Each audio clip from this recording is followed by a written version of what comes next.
to all the beautiful women of the Recover from HA support group. Today is Jade and I, once again, hashtag HA Dream Team. And we're going to be talking about the common mistakes that we see in women when they try to get their period back. So first of all, welcome Jade. For all of you that don't know her yet, she is the mindset coach of the HA community and of the period comeback protocol. She is a personal trainer and has a long-standing history with eating disorder and hypothalamic amenorrhea. And now she's a mom of a beautiful 3 years old, almost 3. 3 next month. 3 next month already. Ooh, time to buy birthday presents. So welcome, Jade. So nice to see you here today. How are you? What's going on? It's almost Christmas. Hello, and thank you for having me back on. I always get so excited for any of our conversations, whether it be on the podcast or live. It feels like it's been a little while since we've done one of these ones. Everything's good. Everything's exciting. The HA community is thriving, which always brings me lots of joy. And for now, just preparing for the festive season in a couple of days, which I honestly can't wait. I love Christmas. Like, I absolutely love it. How about you? I love Christmas as well. So, and plus this year has been particularly cold. Normally it's like 40 degrees at this time of the year. And yesterday was only 15 degrees. So I was wrapping myself with my blanket, cuddling my kids with the Christmas tree on, and it was dark outside. And I thought, it is so beautiful. This is so precious. And I'm looking forward to the panettone and the pavlova when Saturday and Sunday comes along. So really, really excited this year. But I also acknowledge that for so many women out there, this is a very tricky time. And Jade and I have been doing lots of recording, lots of lives and podcasts on how to manage this time of the year, how to manage the festivities, the comments that come with seeing people that you haven't seen for a long period of time, eating different foods, getting out of the routine. So if you need any support, you can reach out to myself or Jade, or just please feel free to watch our recordings on my YouTube channel or on the It's a Mind Game podcast with Jade. But for today, the common mistakes that we see in women when they're trying to get the period back. Jade, would you like to get started? Yes, and I must say I really love this topic because it actually creates so much space for success. So by identifying the little things that aren't optimal, you can really accelerate your success. So first of all, if you resonate with any of the things that we say, this is not a you're doing it wrong. This is a like, yes, you have an extra little, what do they call them? Knowledge nugget to hold on to get you one step closer to your desired result. So it's actually, this is a really exciting accelerator conversation that we're going to have today. But the first one, and probably one that you would see more often than me, Claudia, would be the decisions made around food. Like, we get so enticed into the idea of food fear challenges that we kind of forget about all the other food that needs to be consumed throughout the day. So you could wake up one morning and it's quite an intense challenge. Like, I'm going to have the muffin for lunch. I'm going to say yes. I'm going to have cream on my coffee or something like that. But the build up to it is so big and also exciting that you skip breakfast. Perhaps you don't eat anything for a couple of hours after, and it's not intentional. But it could be actually. But a big part of it is because you're so focused on just that one element of the day, all the rest falls off. And if you were to look at the muffin as an example, it's X amount of calories. And then even if you were to repeat the muffin twice, it could be another X amount of calories. That's still not enough to sustain you for a 24-hour period. So even though you've had a victory in one area, there's also space where you could be doing better. What are your thoughts on that, Claudia? I agree with you on so many levels. The few food challenges are very important, especially during the eating disorder recovery journey, not only hypothalamic amenorrhea, but there are 2 things that needs to be said. First of all, it's important to do them when you're guided by someone that can actually help you through this, because just trying a random plate of just trying a random muffin once a month is really not going to make any difference, and it's not going to allow you to really challenge your behaviors or change your mindset around the food. And secondly, yes, absolutely, be aware of the compensating behaviors, because as you said very eloquently, it's important to focus on the basic and then add the few foods on top of it. So we need to start from a place where we're having the lunch, breakfast, dinner, the snack in the morning, in the afternoon, after dinner, and then the muffin can be welcome during the day, or maybe as part of a very nourishing meal, or as a snack, for example. But sometimes women are so scared of adding in those few foods that they feel so consumed by anxiety that, as you said, they tend to procrastinate the next meals, or they engage in compensating behaviors. And that could be exercising afterwards, skipping the meals, or doing other more extreme behaviors. So, which is why I'm a big fan of few food challenges, but when done in a supportive environment, with a professional that can help you, that can guide you, ideally also with a community that can support you. And if you're thinking of doing a fear food challenge, just make sure that you actually write a plan on how to tackle it. So instead of thinking, oh, I'm going to have a muffin next week at some stage, just make sure that you know exactly which day is going to be, where you can find the muffins. So that's going to take lots of overthinking away from the actual situation. So if you already know where to get it, when to get it, so you're not going to wake up in the morning thinking, oh gosh, this is muffin day, what am I going to do? And then you're going to end up thinking about the muffin the whole day long.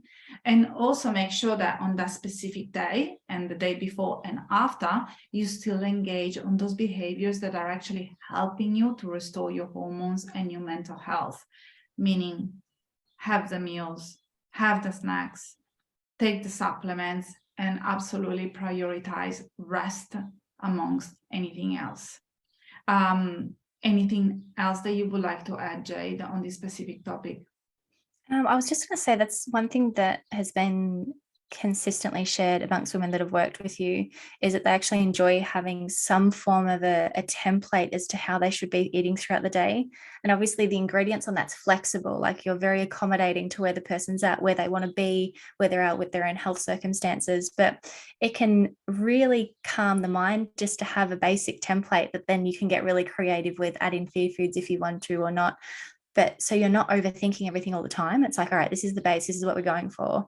And then it can be tweaked as you go versus having like all these thoughts come in and you don't know where to direct them. So I guess for anyone who's interested on how your help is so valuable, that's one of the ways it comes through to me all the time, is women saying they really appreciate just having a base and then they can build from there. Absolutely. And I had a wonderful conversation with one of the members of the community this morning, and she decided to create a challenge jar. So every single day she's going to get up and she's going to pick one of the challenges, and she has committed to engage in those challenges. But the reality is that I know that she's going to be successful because she has us on that are going to be supporting her throughout this challenge, because challenges, even though they are fun, they can bring up lots of emotions and lots of feelings. And as you said, sometimes having a template, it's very important, because if you have been dealing with hypothalamic amenorrhea and eating disorder for a long period of time, you may not know what you actually need to restore your health. So having that opinion, that second opinion to help you out through this could be very beneficial. And at the same time, having your support, Jade, is paramount, because you can have all the few foods that you want, but unless you work on the mindset, unless you work on the beautiful neuroplasticity that we always talk about, when we and unless we work on creating new neural pathways, it's going to be really difficult to tackle more challenges in the future, or simply let go of deeply ingrained behaviors. Yeah, absolutely. Beautiful. So definitely we have agreed on the first one.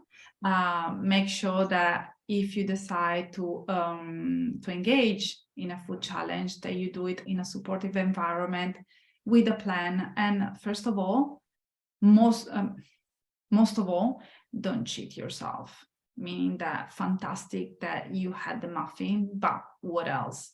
I remember that I had a client a few months back and she really wanted to have porridge, and she got so worked up that she ended up having only that plate of porridge in the whole day.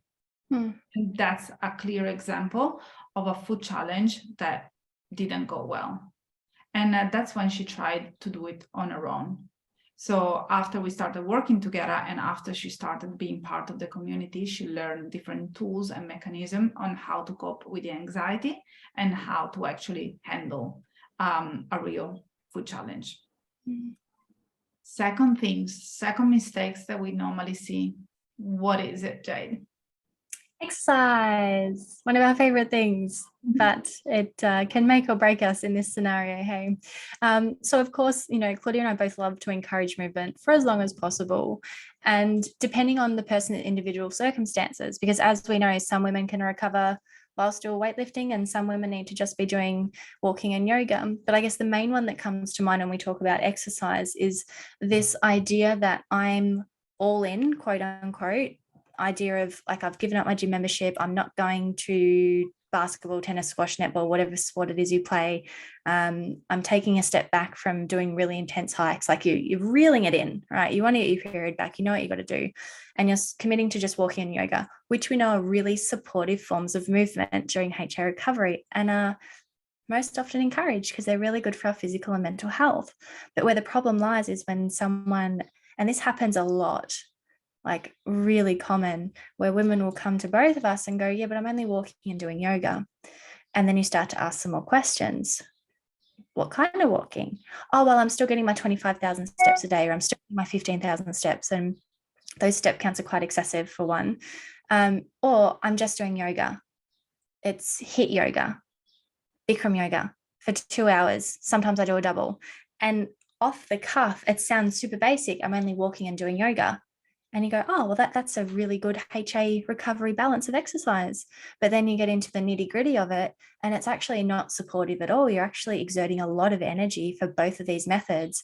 And your intention's really good, right? I believe that. I believe your intention is good. You told me to do walking and yoga, and that's what I'm doing. But the success is in the detail.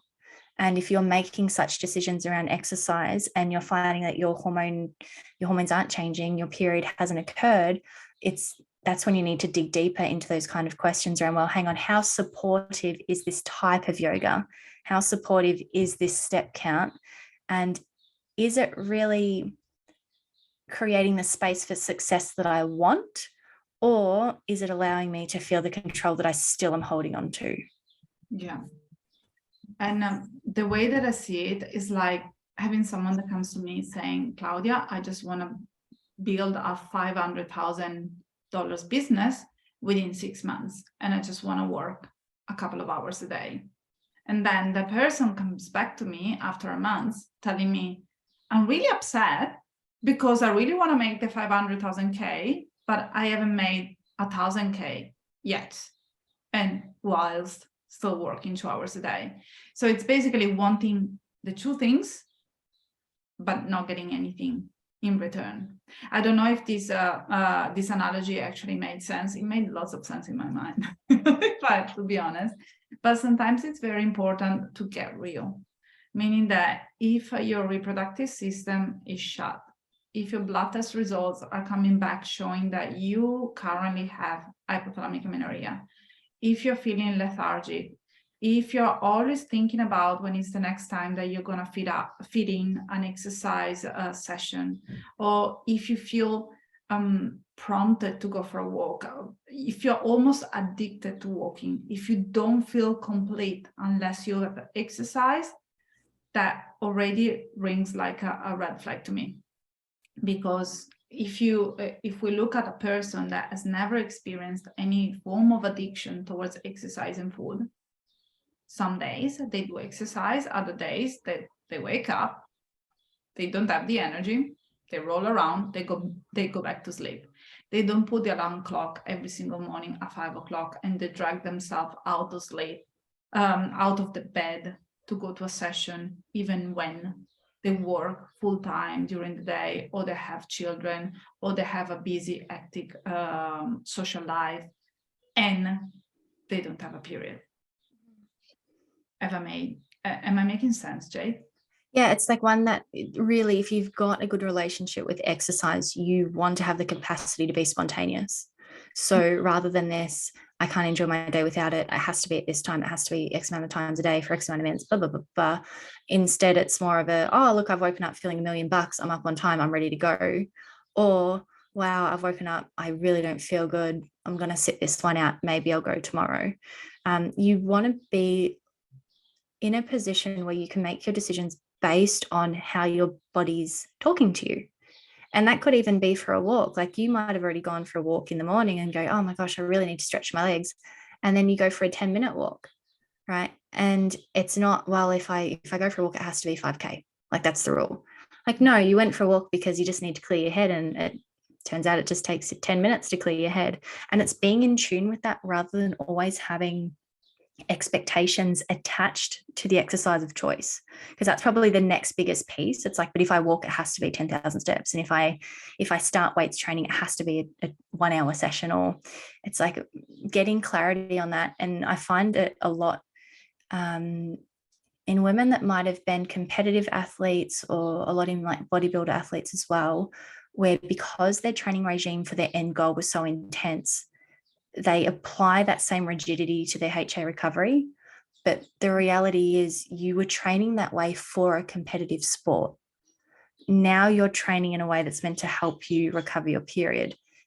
They're very different end outcomes. Yeah. And therefore the strategy is completely different. So if you're applying your comp prep to your HA recovery, they're not transferable when it comes to training. They are transferable when it comes to discipline. As in you saying to yourself, I'm only going to walk if I feel like it. And then you only walk when you feel like it. Or I'm going to eat what Claudia suggests is a really good thing for me to eat this week. And then you actually do it. Like if you're going to transfer things over, it's the motivation to do what you say you're going to do. But it is not the execution of training routines. And ultimately, it's always someone's choice, right? So always. Yeah. So if you love your exercise routine so incredibly much, absolutely keep it up. Just do whatever you want. But don't expect your period to come back, because someone said in the past, doing the same thing, expecting different results, it's madness. So if you want to get your period back, but you're still exercising 5 days out of 7, and you're still moving your body 7 out of 7, if you're relying on fitness trackers, if you're counting your steps, if you always go to the session, an exercise session at the same time, if you feel guilty, if you feel anxious when you don't go, if you restrict your meals, if you have a rest days, if you don't allow yourself to have rest days, if you exercise when you're in pain, when you're tired, when you're sick, for example, all of these are red flags. And I'm telling you that you're not exercising from an intuitive point of view, and you're not exercising because you love it and you like it and makes you feel so great. That's just a lie that you're telling yourself. But it's coming from a very addictive place, because if someone exercises when they're sick, that's simply telling me that they cannot calm their brain to a point that they are okay to sit and watch Netflix to recover for like 2 days straight or 3 days straight. Would you agree with that? Yeah, and that's why we have such a big focus on the mindset piece within the community, because the reality is it's not just stopping these behaviors. For a lot of you listening, and like us included, Claudia, we've been there, is that we feel like exercise is our scapegoat, or it sets us up for the day, or it's like a pillar in our daily success. And sometimes, yeah, it can be, but also if you're relying on it so that it's the only way you can be happy, it's the only way you can navigate stress, it's the only way you can feel good about yourself. The list goes on forever. I'm sure some of you are relating to what I just said, or some of you have got other things popping up where some of the mindset comes into it. It's like by learning other coping strategies or other tools to moderate your emotions, you are able to release the grip you have on exercise. And I want to say grip purely because that's not meaning you push the exercise away and you never go near it again. Releasing the grip gives you the space to make decisions that serve you best, which is, oh, I'm going to the gym or I'm going for a walk because I feel like it. I've got lots of energy. I'm well fueled, versus like, oh my God, today was so stressful. I just have to go to the gym. I have to go to the gym. I have to go. Like, they're very different. And if you've got the tools, you've got the capacity to go, okay, well, do I want to go to the gym because it's honoring where I want to be right now and what I want to do? And is my decision or my workout based on something that's going to help my HA? Because that's another big part. Or am I so like I have to get to the gym because I don't know how else to navigate what I'm feeling right now. And it's very uncomfortable. Like, it's so uncomfortable. I just have to go, which is how we can feel. It's very like nervous tension and no one get in my way. Right. But if you experience that overwhelming emotion, that's a very good sign that there's opportunity for you to learn tools so that when you get that way, you now have 5 options on how to regulate that emotion versus feeling that that's your only one. Yeah. And personally speaking, I don't know about you, Jade, but when I was deep in my HA behaviors, I had a very strict exercise routine that I had to adhere to. Otherwise, I would go absolutely bananas. I didn't know how to handle my emotion. And then if I look at myself, like from today, for example, I just wanted to exercise today. I just put it in my calendar. Today, Claudia is going to exercise for a good 40 minutes and had 1 hour between clients. So I said, that's exactly when I'm going to exercise. And I was really excited about it when I decided yesterday. And then the time came and I was really, really packaged to the point of being hungry. And all the Christmas gift had to be wrapped. So I made myself a snack. Actually, it was an early lunch if we look at the size of the snack. And I started Christmas wrapping, so I don't have to do it tonight. And tonight I will be able to spend the night like speaking with my partner, being with my kids, reading a book if I get the opportunity to do so. And I am absolutely over the moon that I prioritize that, because it's not that I'm motivated to exercise. I was simply tired. It's the end of the year, lots of working, lots of early mornings, lots of late nights. And my body was simply telling me, take a step back. It's also okay. Your value systems also like come in thriving. It's like you value Christmas being organized, you value time with your family later. And I love that example on so many levels because, like, as you said, you were so excited to schedule in some exercise and the day come around and you're like, oh, based on the way the day is going to flow, what's my best choice to make me feel good? And that is getting the wrapping, having a snack, finishing off work, kids come home, you can play with the kids, enjoy the kids, read a book if there's time left over. It's been talked about in some of the podcasts about how helpful value systems are and identifying them. And that was just such a perfect example because our past life, let's call it, wouldn't have permitted that. Because no, you set the time, Claudia, for goodness gracious me, do the exercise. No if, buts, or maybes. I don't care about your nap or time with this. It wouldn't have happened. But you're not functioning on that software anymore. You're functioning on what's most important to me, what makes me thrive. I love that example. Thank you for sharing that. I was joking with a client a couple of days ago, and we actually decided that we are not going to the Olympics anytime soon. Not prioritizing exercise, especially when feeling tired and we need an extra hour of sleep, is actually a really good idea. I'm sorry. I just giggled when you said that Olympics because there's sometimes where like even now I catch myself being like, all right, I know you want to train, but it's just not the top priority right now. Because like I love training. I love it. But there's times where it just doesn't permit. And that's often what I say to myself. It's like, look, you're not going to the Olympics. Like, relax. Take a day off. And at the time, that was not a comfortable conversation, but just like there's joy in what is to come. And it's nice to be able to giggle and go, you know what? I've just got other things to do. I can do it tomorrow. It's okay. It's completely okay. Versus the alternate reality is try and squeeze everything in. As a result, I enjoy nothing because I'm in such a rush and I'm so stressed out. And the polar opposite was I just make decisions on my values and I laugh at myself. It's great. So much more fun. And everyone listening can have that. Yeah. Like Yeah. you absolutely can. Claudia and I are saying this stuff to be like, look, like, no, this is all available to you. All of it. All of it. Nothing is out of the table. And spoiler alert, if you don't exercise for one day, your body's not going to notice. If you don't exercise for a week, your body's not going to notice. And so it's all in our head. Those are lies that we tell ourselves. And sometimes I hear women complaining, but I'm sitting all day. I'm working all day. I'm just sitting all day. Well, guess what humans used to do back in the days? When the sun will start at 7 o'clock in the morning, set at 4 o'clock in the afternoon, they would just sit for a very long amount of time. And especially women, they would sit around the fire, they would be cooking, they would be caring after the children. They were sitting back then. They were just carrying water from A to Z. They would just prepare the place where they were, but they wouldn't go to the gym. And I know I don't want to compare what we're doing today to what we were doing 500, 1,000 years ago, because it's not comparable on so many levels. But still, we are not meant to move our body every single hour when we are awake. That's all I would like to say.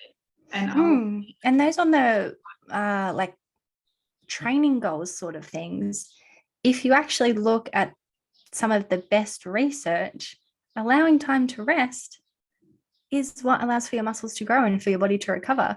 So if you can even change your mindset on, yeah, but I sit all day at a desk, it's like, yeah, but if your goal is HA recovery, you've got a great job because your body wants to rest. Your job is giving you space to do that. By the way, resting does not mean hiking. Resting does not mean going to a 90 minutes yoga session. Resting definitely doesn't mean running a half marathon.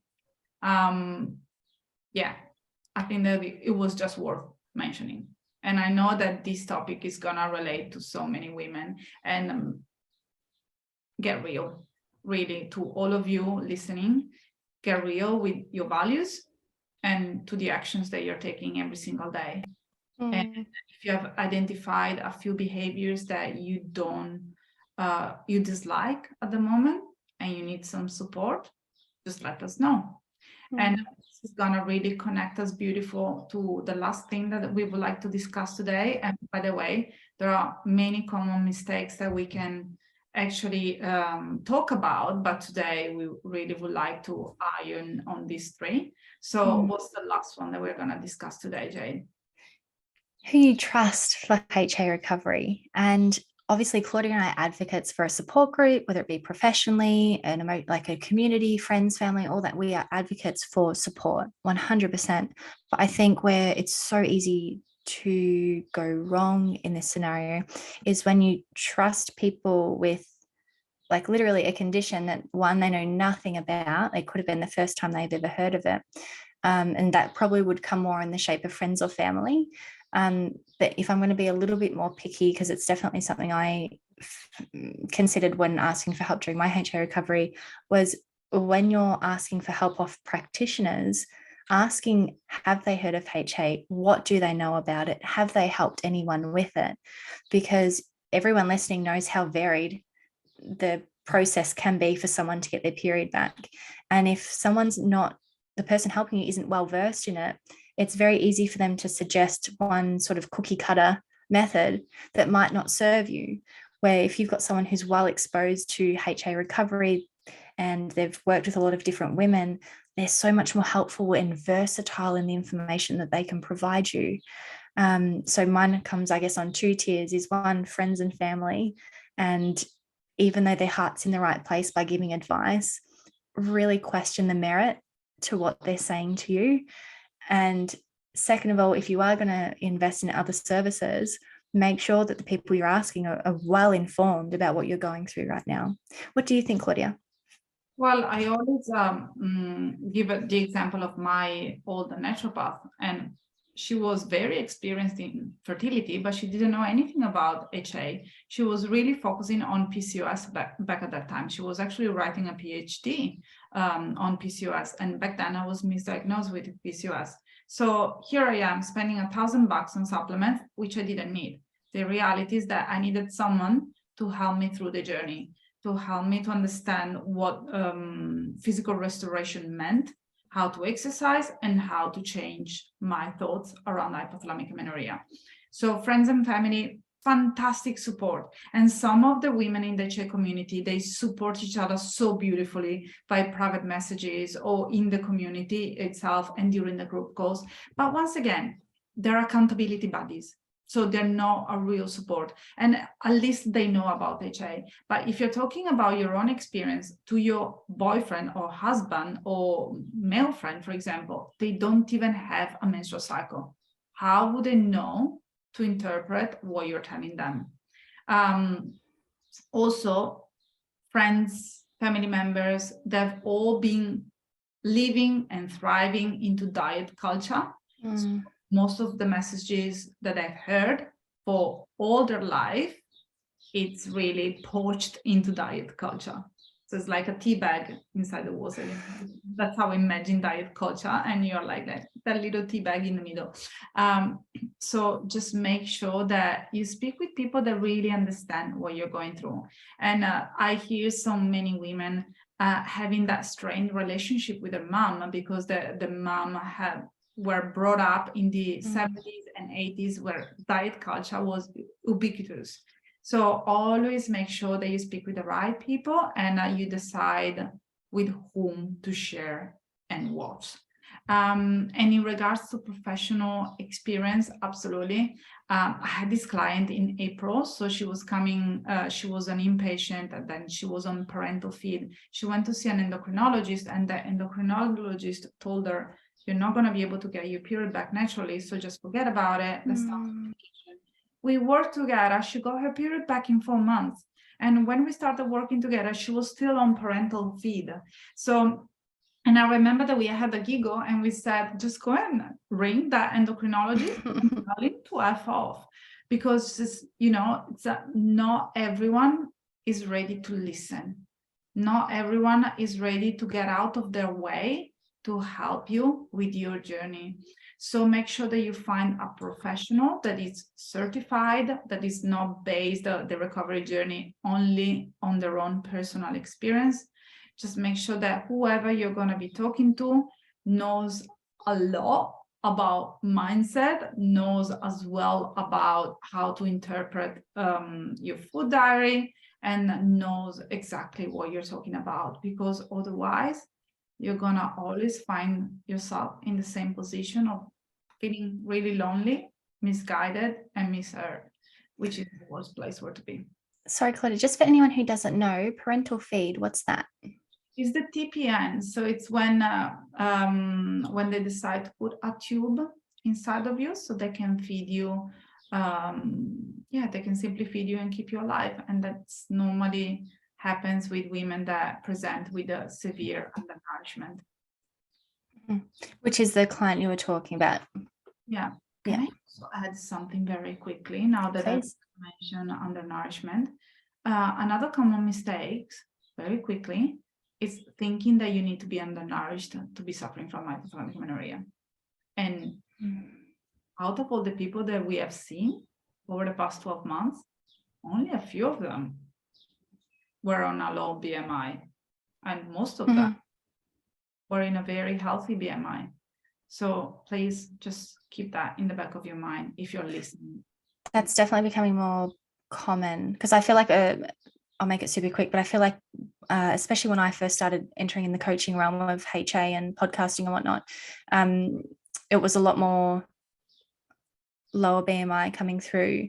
And a big part of that was there was a lot of shame for women who were in a healthy BMI or upwards to come out and say they have a missing period and they have HA, because they felt like they had to look a particular way to have HA. And that's actually a very positive shift I've seen in the last 12, 18 months, where women aren't acting that way anymore. They're like, no, actually I have HA, I've got an energy imbalance, I want to fix it. And they're not placing it on a body shape anymore, which I think is incredible, because so many women were missing out on the help they need because they thought they had to look a particular way. So that's really powerful. Thanks for bringing that up. And I think that we are getting to the end of this video. It has been a pleasure discussing the 3 most common mistakes. Is there anything else that you would like to add, Jade? No, I think that was a nice, juicy chat, and I hope all of the ladies watching got something out of it. And as always, we are here to support you in any way, shape, or form. And have a Merry Christmas if we don't see you between now and then.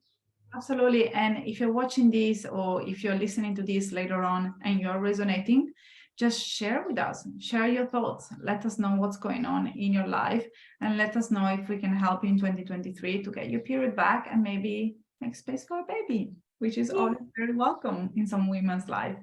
Merry Christmas to all of you and best wishes.